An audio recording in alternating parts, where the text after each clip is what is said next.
제가 잘 아는 어떤 분이 대학교 이사장으로 일하다가 감옥에 들어간 적이 있습니다. 학교 기금 횡령 문제로 감옥에 들어가서 한 3개월 정도 살다가 나왔는데, 나오자마자 이런 말을 했습니다. 목사님, 다른 데는 혹시 갈지라도 감옥에는 절대 가지 마시오. 죽으면 죽었지 감옥에는 가지 마시오. 감옥은 상상을 초월하는 곳입니다. 그래서 제가, 아니 사람을 뭘로 보고 그런 말을 하십니까? 목사한테 감옥 가지 말라는 얘기는 당신한테 처음 듣습니다 하고 함께 웃었습니다마는, 어쨌든 그 사람은 자기가 체험을 하기 전에는 몰랐지만 직접 들어가 보니까 감옥은 절대로 갈 곳이 아니라는 얘기였습니다. 그런데 오늘의 본문에 나오는 베드로는 감옥에 3번이나 들어갔다가 나온 전력이 있습니다. 요즘 말로 하면 별을 3개나 단 전과 3범이 된 것입니다. 그러면 베드로가 언제 감옥에 들어가서 어떻게 풀려났는지를 한번 살펴볼까요? 먼저 사도행전 4장 3절을 보면 베드로 사도가 전도하다가 감옥에 들어간 기사가 나옵니다. 그러나 특별한 죄목을 찾지 못한 관원들이 하룻밤 사이에 베드로를 풀어주었습니다. 두 번째로 사도행전 5장 18절을 보면 그 당시 종교 지도자들의 미움을 받고서 감옥에 들어간 기사가 나옵니다. 그때는 천사가 나타나 감옥문을 열어주어서 나오게 됩니다. 그리고 사도행전 12장 3절 이하를 보면 또다시 헤롯 왕이 교회를 핍박하면서 베드로를 감옥에 가두지요. 그런데 3번째로 투옥되었을 때는 아주 독특하게 풀려납니다. 감옥에 갇힌 베드로가 밤중에 자리에 누웠습니다. 그의 손에 발에는 쇠사슬이 묶여 있었습니다. 그것도 부족해서 옥졸들이 베드로의 양쪽에 누워서 함께 잤습니다. 마누라도 아닌 사람들이 곁에 누운 이유는 혹시라도 도망칠까 봐 그랬던 것입니다. 그런데 그것도 부족해서 옥문 밖에서는 또 다른 옥졸들이 특별 경계를 섰습니다. 6월절이 지난 후에 재판을 해야 하는데 그 사이에 도망가지 못하도록 경계를 단단히 선 것입니다. 그러나 베드로는 극적으로 풀려나왔습니다. 천사의 도움으로 믿어지지 않는 추록을 하게 된 것입니다. 그 후에 사도행전 16장을 보면 또다시 감옥에 들어갔다가 감옥문이 열리는 기적을 체험하고 간수와 그의 가족까지 전부 다 구원하는 역사가 일어나죠. 이것까지 합치면 베드로는 감옥에 들어갔다 나온 역사가 4번이나 된다고 알 수 있습니다. 그런데 여기서 우리는 아주 단순하고도 귀한 교훈을 얻을 수가 있습니다. 그것이 뭔지 아십니까?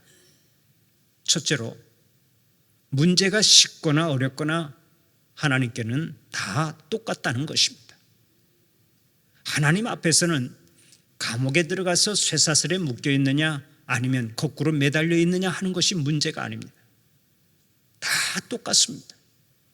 어떤 것이 큰 문제고 어떤 것이 작은 문제냐 하는 것이 있을 수 없다는 말씀입니다. 하나님 앞에서는 감기나 암이 다 똑같습니다.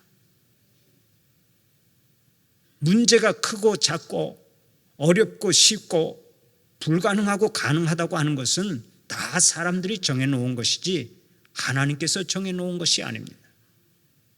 하나님 앞에서는 다 똑같은 문제입니다. 그러므로 문제의 비중에 관계없이 하나님 앞에 가져오면 그 어떤 문제든 간단하게 해결되는 줄 믿으시기 바랍니다. 둘째로, 기적의 과정 중에는 그것이 하나님의 역사라고 하는 것을 깨닫지 못한다는 것입니다. 오늘의 본문을 보십시오. 잠을 자다가 구출된 베드로가 길거리에 나왔어야 정신을 차리지 않습니까? 베드로는 감옥에서 옷을 입고 신발을 신은 후에 천사를 따라 나가면서도 그것이 환상인 줄만 알았습니다. 그러다가 밖으로 나온 뒤에야 하나님께서 천사를 보내어 자신을 구출해 주신 사실을 알게 되었던 것입니다. 우리도 마찬가지입니다. 인생의 숱한 위기 속에서 기적을 체험하면서도 그 당시에는 그것을 미처 깨닫지 못할 때가 많습니다. 그러나 그 일이 다 지나간 후에야 하나님께서 도와주셨다고 하는 것을 깨닫지요.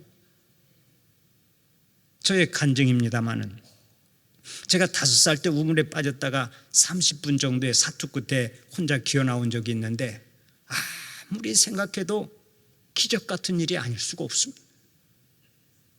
천사가 저의 엉덩이를 받쳐주어서 기어 나온 것이지 절대로 저 혼자의 힘으로 나온 것이 아닙니다. 그래서 사람들이 처음에는 다 믿지를 않았습니다. 나중에 현장 검증을 하고서야 믿어주었는데 살다 보면 우리의 지식으로는 이해가 되지 않는 부분이 있습니다. 인간의 한계로 이해할 수 없는 부분들이 있다고요. 바로 그 부분을 하나님께서 하신 줄 믿으시기 바랍니다.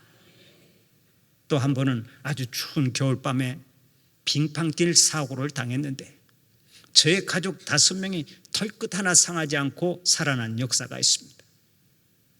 전주 군산강 고속도로에서 제가 몰던 자동차가 거의 100m 정도를 미끄러져 가다가 가드레일을 들이받았는데 자동차가 추락하지 않고 360도를 회전하더니 원위치로 딱 서 있더라고요. 참으로 불가항력적인 순간이었지만 저는 그때도 하나님께서 친히 핸들을 잡아주신 줄로 믿습니다. 다른 말로는 설명이 안 되는 거예요. 우리는 하루하루 매 순간을 하나님의 도우심 속에서 살아가는 줄 믿으시기 바랍니다. 셋째, 신앙이라고 하는 것은 실제라는 것입니다. 신앙은 실제요. 베드로는 감옥에서 천사의 도움으로 풀려나는 것을 직접 체험했습니다. 하나님의 능력을 보고 체험하고 확실히 믿었습니다. 이렇게 신앙은 실제적인 것입니다. 신앙은 관념이 아닙니다. 사상이 아닙니다. 철학이 아닙니다. 신앙은 실제입니다. 많은 사람들이 예수님을 믿으면서도 신앙의 깊은 체험을 하지 못하는 것은 신앙을 하나의 이론이나 철학이나 사상 등과 같은 정신사로 이해하기 때문입니다. 예수님을 석가나 공자와 비슷한 인물로 보고 예수님을 하나의 정신적 도덕적 영역 안에서만 이해하기 때문에 예수님이 보이지 않는 것입니다. 잊지 마십시오. 신앙은 실제입니다. 예수님의 십자가 사건을 믿어서 그분의 보혈로 나의 죄가 씻기는 것을 경험하고 더러운 귀신이 떠나가는 것을 경험하고 질병이 떠나가는 것을 경험하고 새로운 역사가 시작되는 것을 경험하는 것, 이것이 바로 신앙입니다. 날마다 신앙의 체험을 통해 하나님께서 구체적으로 어떻게 도우시고 인도하시는지 간증할 수 있는 여러분들이 되시기를 바랍니다. 미국의 크로스비 여사는 어려서 의사의 실수로 맹인이 되었습니다. 그러나 하나님을 믿고 항상 은혜 가운데서 살았습니다. 하나님께서 어떻게 도우시고 어떻게 인도하시는지를 구체적으로 체험한 여인이 바로 크로스비 여사입니다. 그래서 자신의 간증과 신앙의 노래를 찬송시로 꾸준히 발표했는데 그 작품이 무려 9,000편 정도나 됩니다. 그 중에 하나가 찬송가 288장이 되었는데 그 찬송이 이렇습니다. 예수를 나의 구주 삼고 성령과 피로써 거듭나네. 이 세상에서 내 영혼이 하늘의 영광 누리도다. 이것이 나의 간증이요 이것이 나의 찬송일세. 나 사는 동안 끊임없이 구주를 찬송하리로다.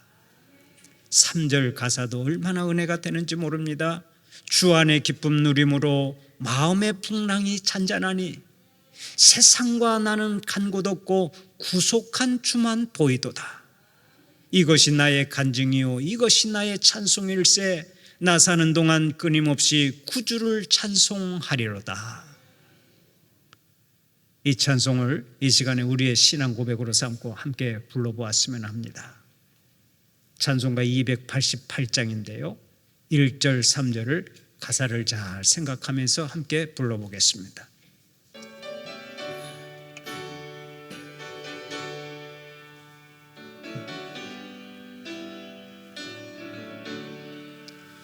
예수를 나의 구주 삼고 성령과 비로소 거듭나니 이 세상에서 내 영혼이 하늘의 영광 누리도다.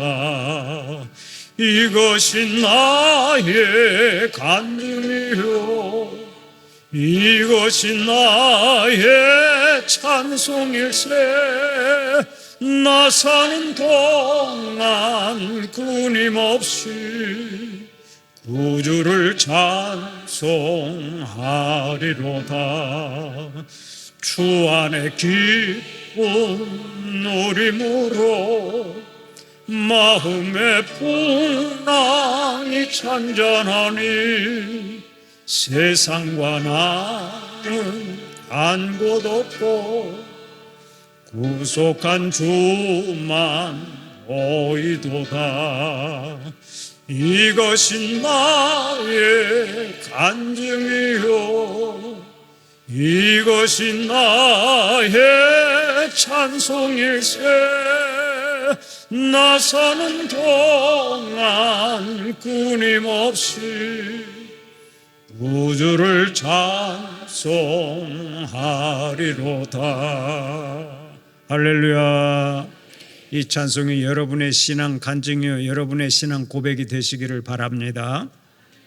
그러면 베드로가 천사의 도움으로 추록하게 되었을 때 어디로 갔습니까? 오늘의 본문 12절 말씀을 함께 읽어보면서 그것을 확인해 볼까요? 12절 말씀 함께 봉독합니다. 깨닫고 마가라 하는 요한의 어머니 마리아의 집에 가니 여러 사람이 거기에 모여 기도하고 있더라. 아멘. 베드로가 누구의 집으로 갔습니까?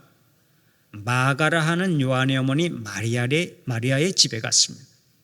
여기서 마가 요한은 바나바의 생질인 마가를 말하고 마가복음의 저자인 마가를 말합니다.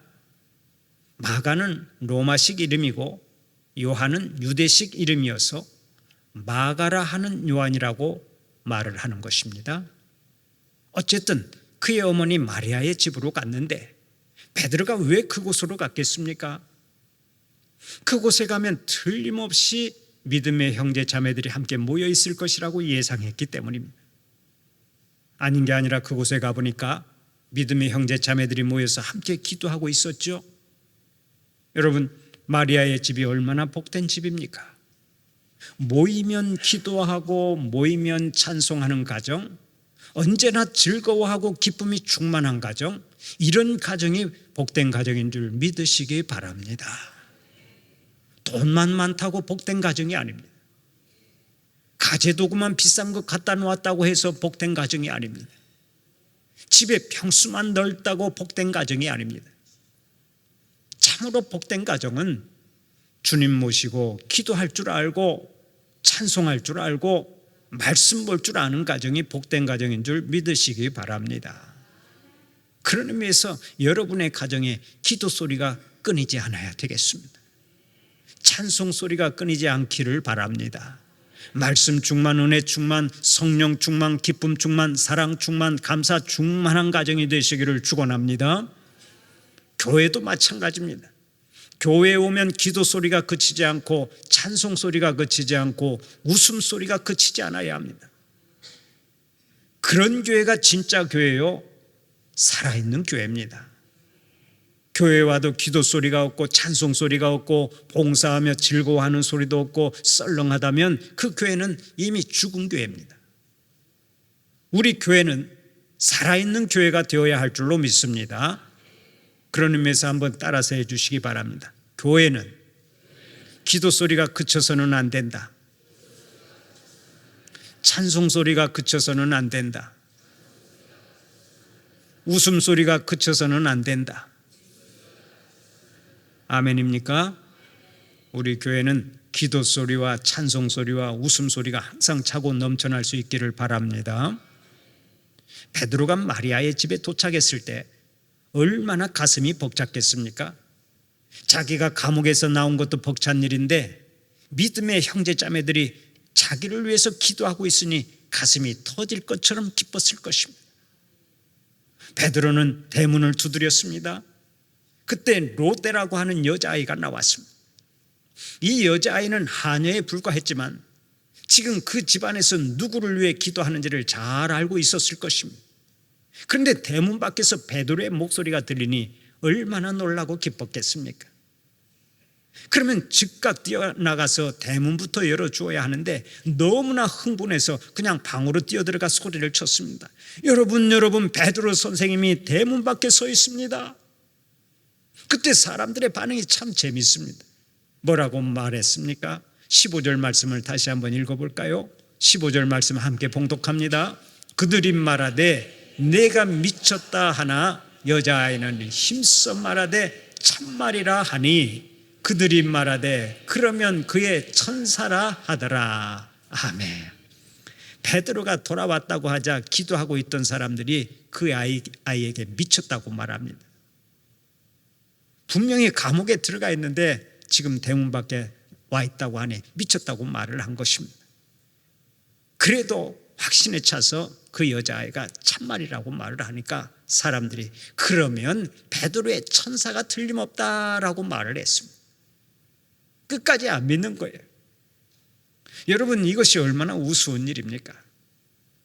실컷 베드로의 추록을 위해서 통성으로 기도해 놓고 그 기도의 응답으로 베드로가 돌아왔는데도 기도한 사람들이 전혀 믿지 않은 것입니다. 여러분, 이것을 어떻게 해석해야 합니까? 바로 이것을 가리켜 불신앙이라고 말합니다. 자기가 기도한 것을 믿지 않는 것이 소위 말하는 또 하나의 불신앙입니다. 기억하십시오.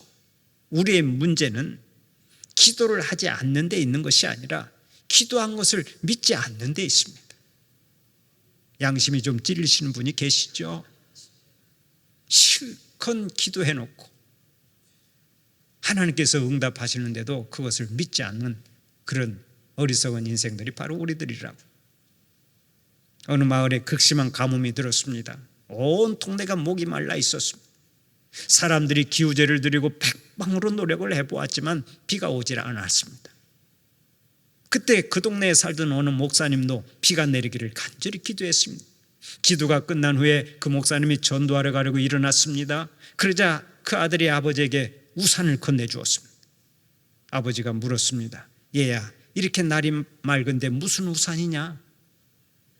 그러자 아들이 이렇게 말하더라는 것입니다. 아버지, 지금 비 오게 해달라고 아버지가 간절히 기도하지 않았습니까? 이런 이야기도 있습니다. 어느 교회 아동부에서 야유회를 가기로 했습니다. 그런데 하늘이 잔뜩 흐리고 금방이라도 비가 내릴 것 같았습니다. 그때 교회 학교 부장 선생님이 아이들을 모아놓고 기도하자고 했습니다. 얘들아, 하나님께 기도하자. 천지를 주관하시는 하나님께 먹구름이 걷히고 햇님이 고개를 내밀도록 기도하자. 그리고서 주여 믿습니다 하고 통성으로 기도했습니다. 비가 안 오게 해주실 줄로 믿습니다 하고 믿습니다를 연발하면서 기도를 했습니다. 그렇게 기도한 후에 아이들과 함께 버스를 탔습니다. 그때 한 아이가 큰 소리로 이렇게 말했다고 합니다. 야, 우리 부장 선생님 우산 대빵 크다. 아이들은 믿음을 가지고 그렇게 기도한 후에 우산을 전부 다 놓고 차에 올랐는데 부장 선생님만 믿습니다 해놓고 큰 우산을 가지고 차에 올라탔던 것입니다. 우리는 너무도 종종 기도해놓고 믿지를 않습니다. 기도는 있는데 믿음이 없습니다. 결정적인 순간에 안 믿습니다. 결정적인 순간에 돈을 믿지 하나님을 믿지 않습니다. 자기 지식을 믿지 하나님을 믿지 않습니다. 사람의 힘을 믿지 하나님을 믿지 않습니다. 예수님은 우리에게 말씀하십니다.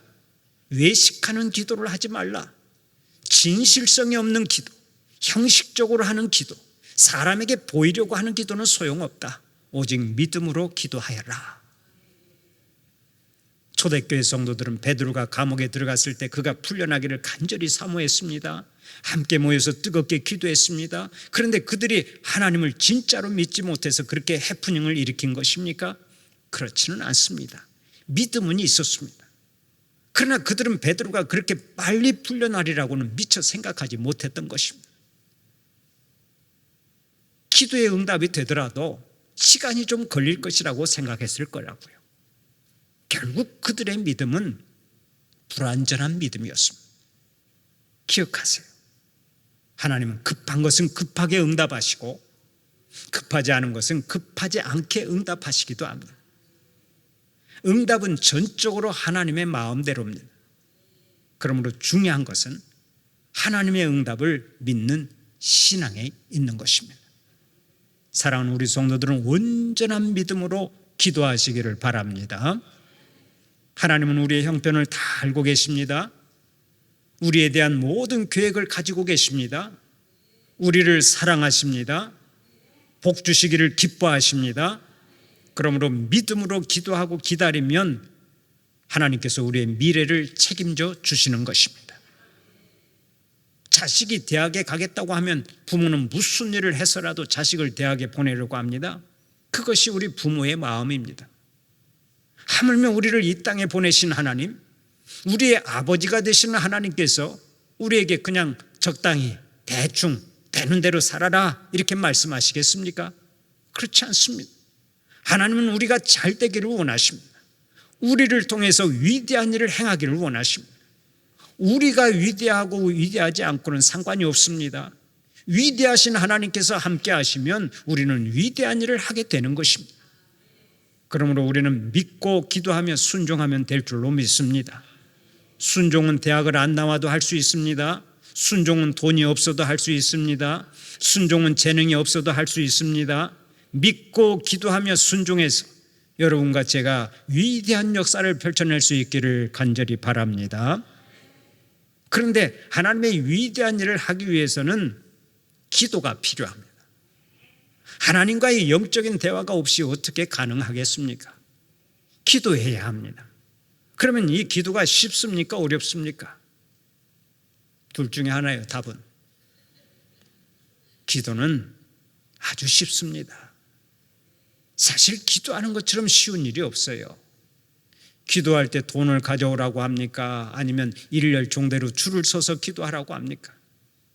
그냥 언제 어디서나 기도하면 되는 것입니다. 이것은 밥 먹는 것과 똑같습니다. 여러분 가운데 밥 먹는 것이 어려운 분 계십니까? 밥 먹는 것이 어려운 사람은 죽을 날이 가까운 사람이겠죠. 밥 먹는 것은 누구나 잘합니다. 기도 역시 누구든지 할 수 있습니다. 누구든지 하나님을 신뢰하고 마음만 먹으면 할 수 있는 것이 기도입니다. 사랑하는 우리 성도들은 위대하신 하나님께서 나를 통해 위대한 일을 행하실 줄로 믿고 기도하는 자들이 되시기를 바랍니다. 또 기도한 것은 하나님께서 반드시 이루어주실 줄 믿으시기 바랍니다. 다음으로 본문을 통해서 얻을 수 있는 영적 교훈이 있습니다. 로데라고 하는 여자아이를 보십시오. 이 아이는 문 두드리는 소리를 듣고 뛰어나갔습니다. 가서 보니까 베드로 선생이었습니다. 그때 얼마나 기뻤는지 문을 열어야 하는 것도 잊어버렸습니다. 아마 그 아이는 이렇게 생각했을 것입니다. 하나님께서 기도의 응답을 이렇게 빨리 하시는구나. 이 여자아이가 느꼈던 기쁨과 비슷한 기쁨을 느낀 여자가 요한복음 4장에 나옵니다. 그 여자가 누굽니까? 바로 사마리아의 수가성 여자입니다. 그 여자는 인생을 쓰레기처럼 살았습니다. 아무런 소망도 없이 살았습니다. 그러던 어느 날 생수가 되시는 예수님을 만났습니다. 영생수가 되시는 예수님의 물을 마셨습니다. 그 순간 여자는 가만히 있을 수가 없었습니다. 물동이를 내던지고 즉각 동네로 뛰어나갔습니다. 동네 사람들에게 외쳤습니다. 여러분, 내가 메시아를 만났습니다. 내가 구세주를 만났습니다. 여러분도 예수님을 만나 구원받으시기 바랍니다. 모든 사람에게 멸시받던 이 여인이 얼마나 기뻤으면 이렇게 소리를 쳤겠습니까? 복음은 이렇게 기쁜 것입니다. 누구에게나 좋은 소식이 바로 복음이라고요. 여러분은 이 복음 때문에 이렇게 기쁘고 기도의 응답 때문에 이렇게 기뻐하며 살아가십니까? 믿는 자에게 기쁨이 없으면 그보다 더 큰 낭패가 없습니다. 구원받은 기쁨, 죄사함 받은 기쁨, 주님과 동행하는 기쁨, 하늘의 평강을 누리는 기쁨, 천국 백성이 된 기쁨, 기도에 응답받는 기쁨이 여러분의 삶 속에 차고 넘쳐날 뿐만 아니라 그 기쁨을 온 세상에 널리 전할 수 있는 주님의 자녀들이 되시기를 간절히 축원합니다.